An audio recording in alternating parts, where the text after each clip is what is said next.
Dnes Váro zahájil kúpaciu sezónu.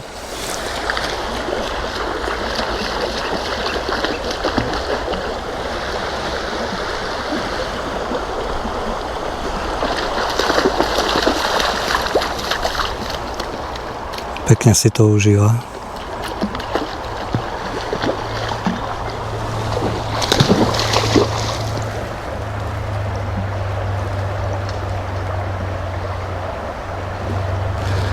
V januári mal rok, takže ešte je mladúčky, divoký, zvedavý, splašený a neviem, čo všetko ešte mám sa k nemu hodí.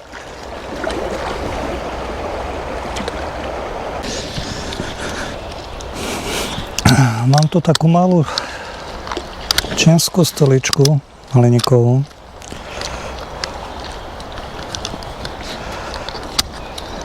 Je taká chatrná, biedná, ale stále funguje. Stále drží. Treba si ale zvyknúť na tom sedieť správne, aby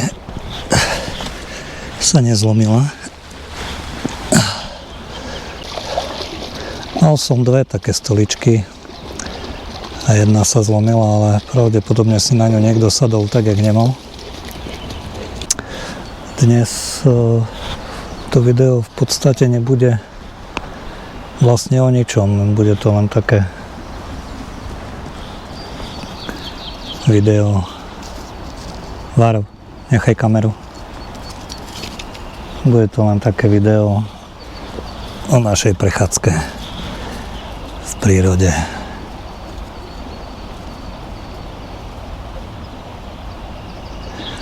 Možno by som mohol povedať niečo z nášho života. V podstate v januári bolo 6 mesiacov, čo sme spolu nepretržite. Teraz je už skoro polovička marca, takže nejakých 7,5 mesiacov, čo sme spolu nepretržite 24 hodín denne.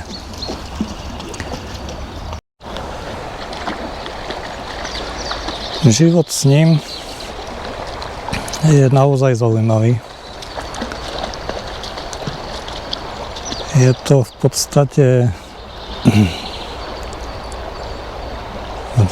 veľmi zvláštny tvor. Ak ho niekto chce, tak naozaj sa musí pripraviť na to, že je schopný skúšať vašu trpezlivosť a nervy úplne na maximum a veľmi rád zajde aj oveľa ďalej, jak by mal. Často sa stretávame s otázkami typu ten potrebuje veľa behať, potrebuje veľký výbeh a neviem čo všetko, kde prečítali, aké nezmysly.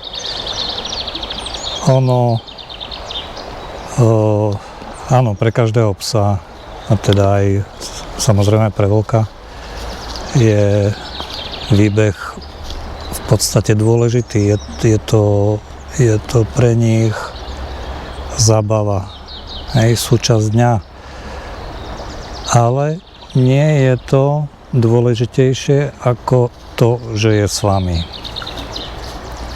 Takže on síce rád ide von na vychádzku, užíva si takéto vychádzky, ako máme dnes, že sme pri rieke,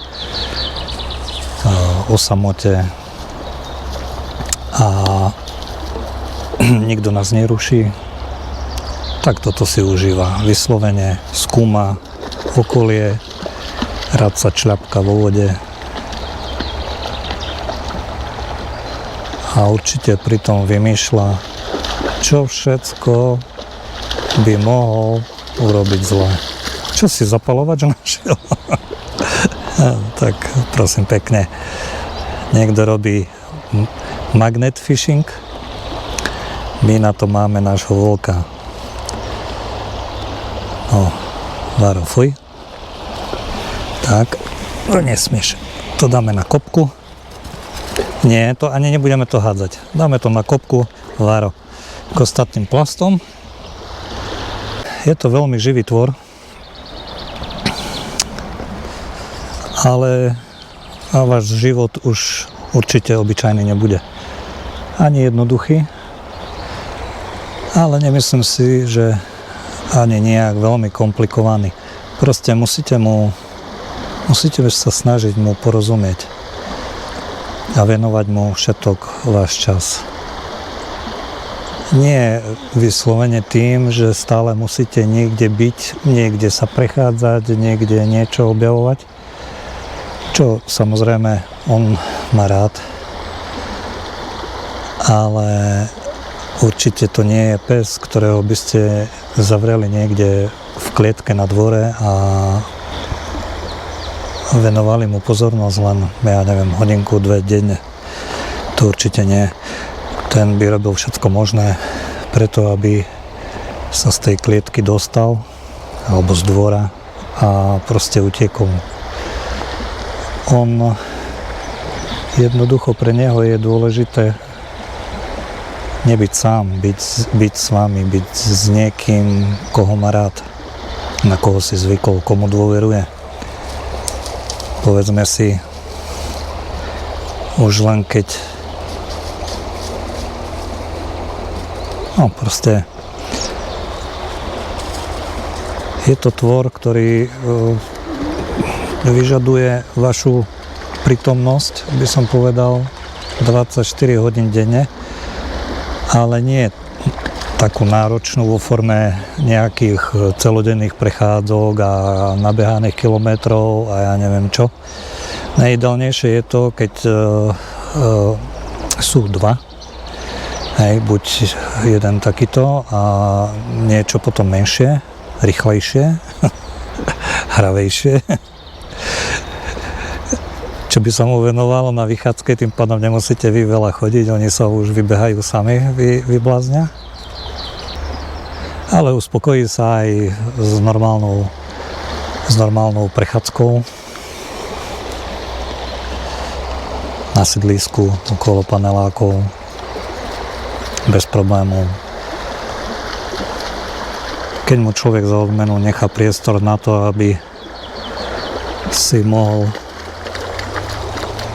očúchať rôzne pachy, označkovať, čo on uzná za vhodné, tak to bude pre neho dostatočná odmena, aby si tú vychádzku užil.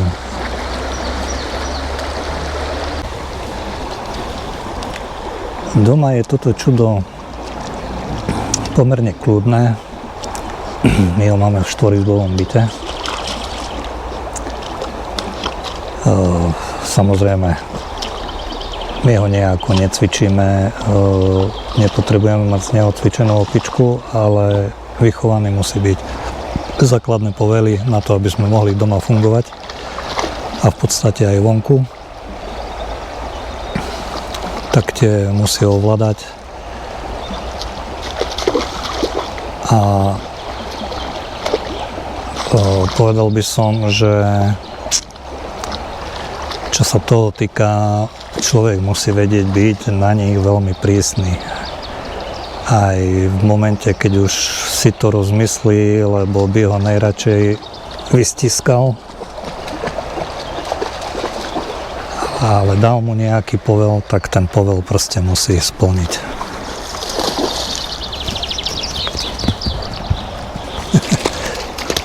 A trvať na svojom, pretože ak to neurobíte vy, urobí to on.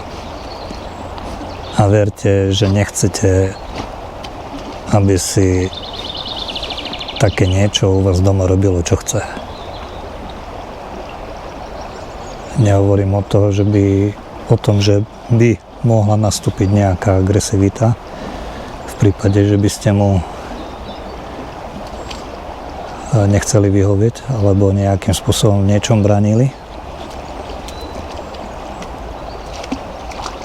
Takže tá výchova je tam veľmi dôležitá, aby on vedel, kde je jeho miesto, akú pozíciu má v smečke, ale že napriek všetkému je to pre vás veľmi vzácny člen rodiny. No. Musí cítiť aj tú autoritu a musí cítiť aj lásku. Jedno bez druhého fungovať nebude.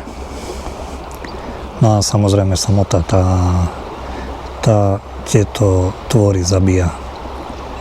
Máme ešte jedného psíka, volá sa Rony.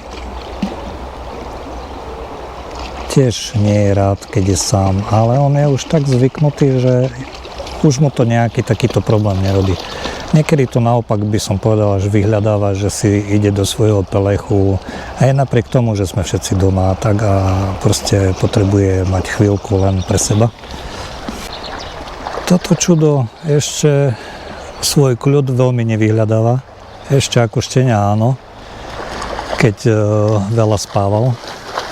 Teraz už keď dosiahol alebo presiahol ten rok svojho života,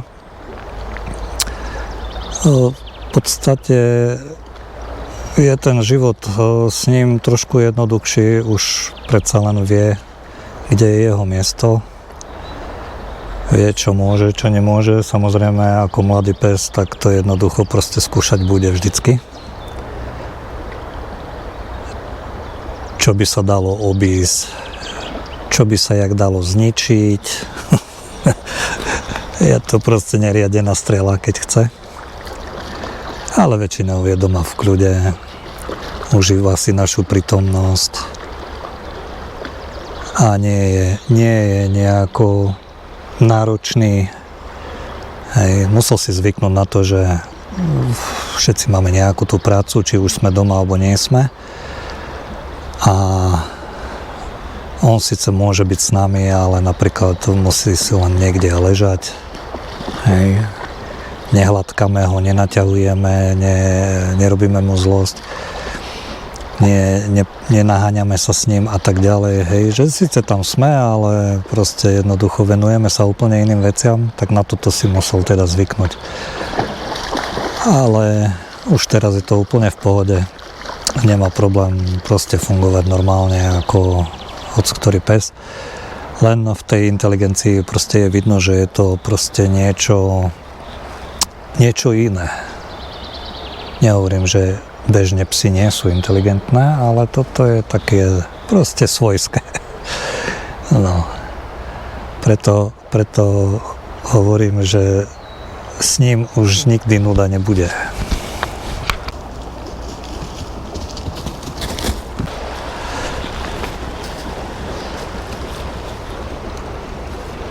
Takže dáme si kavejku.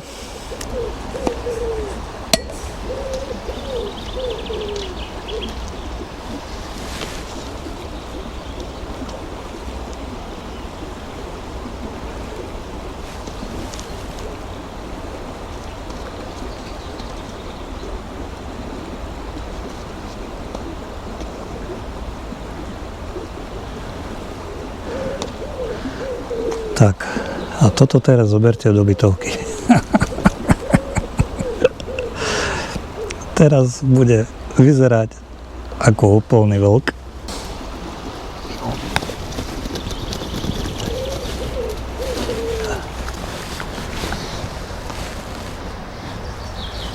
Takto vyzerá neriadená strela po zhruba polhodinke pri vode. Mám taký pocit, že prídeme domov a všetci budú šťastní, že nás vidia a cítia, pretože v tej vode neviem čo všetko je, ale to báno celkom cítiť. No, tak asi tak.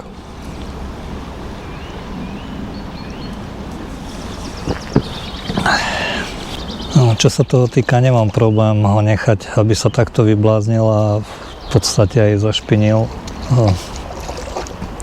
Oni majú takú zvláštnu srst, že kým dojdeme domov, pravdepodobne bude čistý, ako keby bol po kúpeli. Tá srst je samočistiaca a ja neviem, kúpali sme ho možno raz, 2 razy za ten pol rok. Neviem, či nie raz. Ale inak stále, keď sme niekam išli a behol do bahna, že sa zablatil, tak väčšinou, keď sme prišli domov, už mal čisté labky, všetko čisté. No, toto smradľavé bahno asi bude teda cítiť, takže pravdepodobne pôjde rovno do vane. No ale teraz nech si to užije. Takéto vychádzky až tak často nemáva, takže nech si ju užije.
Ja budem pokračovať ďalej v kavičke.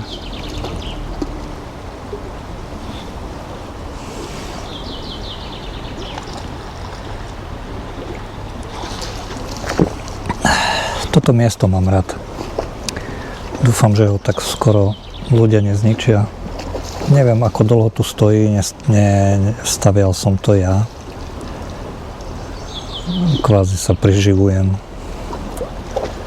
na mieste, ktoré už niekto postavil a podľa toho, ako tu chodievam, ešte som tu nikoho nestretol teda, ale podľa toho, ako tu chodievam, tak niekto sa o to aj stará. Takže je to veľmi pekné, tiché miesto. Dá sa povedať takmer v centre Bardejova.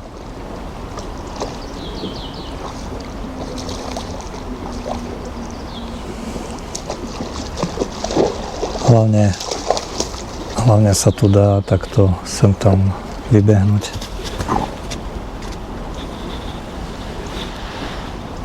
A nechať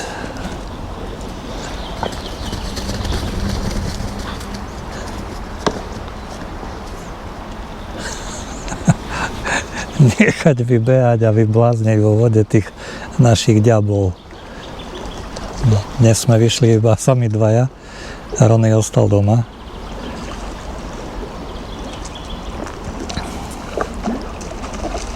Ten je vonku trošku taký agresívnejší a odkedy sme vlastne priniesli domov Vara, tak je taký svojskejší, taký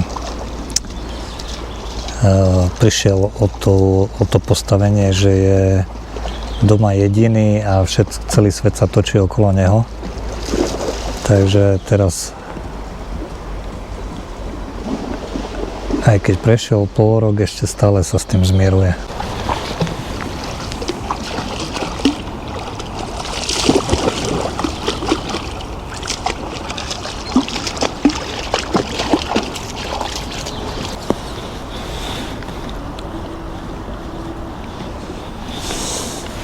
Máme svačinku, domáci slaninkový chlieb, vlastnoručne pečený. A ako inak so slaninkou.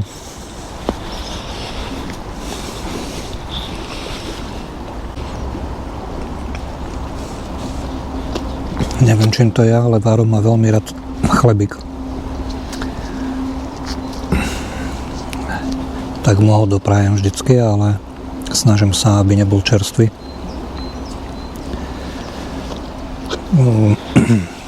Ku podivu s tým nemá absolútne žiaden problém. Neriešim, čo je pre neho zdravé a čo pre neho nie je zdravé a tieto kadejaké modrosti z internetu.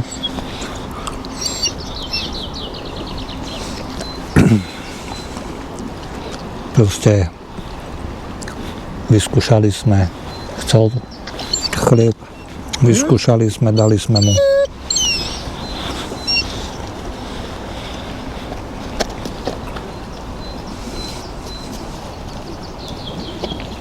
Tak ho občas má, samozrejme nie je to každodenná strava jeho, ale tak ako teraz, nech si dopraje. Navyše je to domáci chlieb, viem veľmi dobre, čo som do toho chleba dal.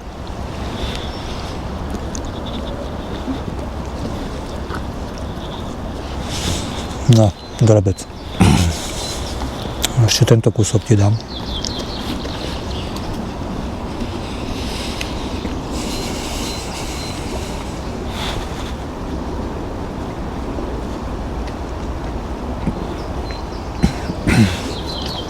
Podivu miluje surové mäso, ale preháňa ho.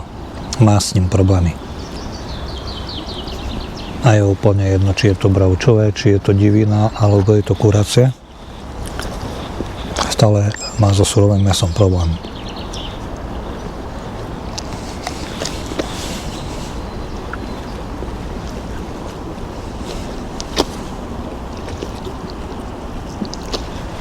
Chceš aj slaninku?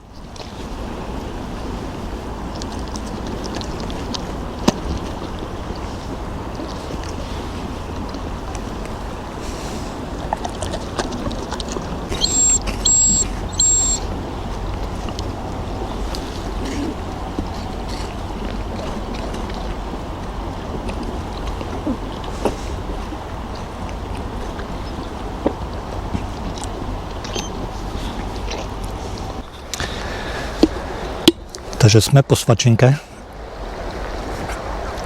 aj po dezertiku. Váro sa už išiel venovať svojim záujmom.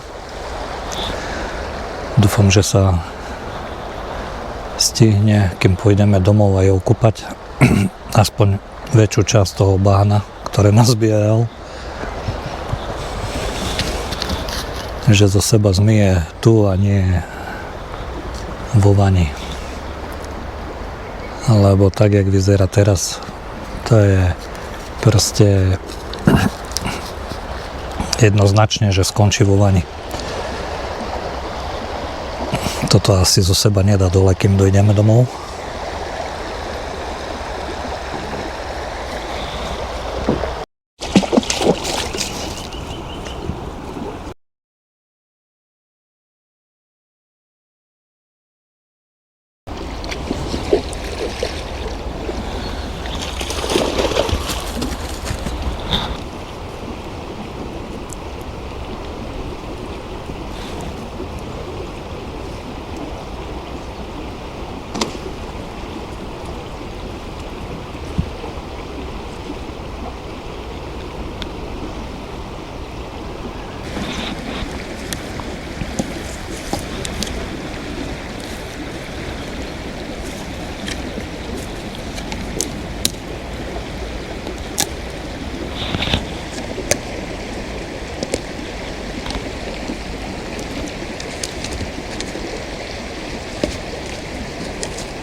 Myslím si, že vychádzka sa Várovi páčila a budem ju musieť opakovať častejšie. To si dávam také predsavzatie. Aj keď cez sezónu, keď jazdíme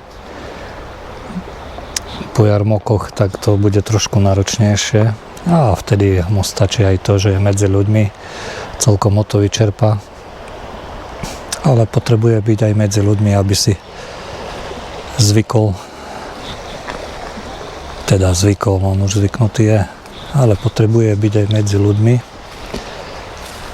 aby bol socializovaný. Aj keď on nie je nejaká agresívna povaha. Ľudí má rád, v podstate všetko živé má rád, so všetkým by sa hral. No, ale budeme robiť všetko preto, aby sa to nezmenilo, aby to tak ustalo.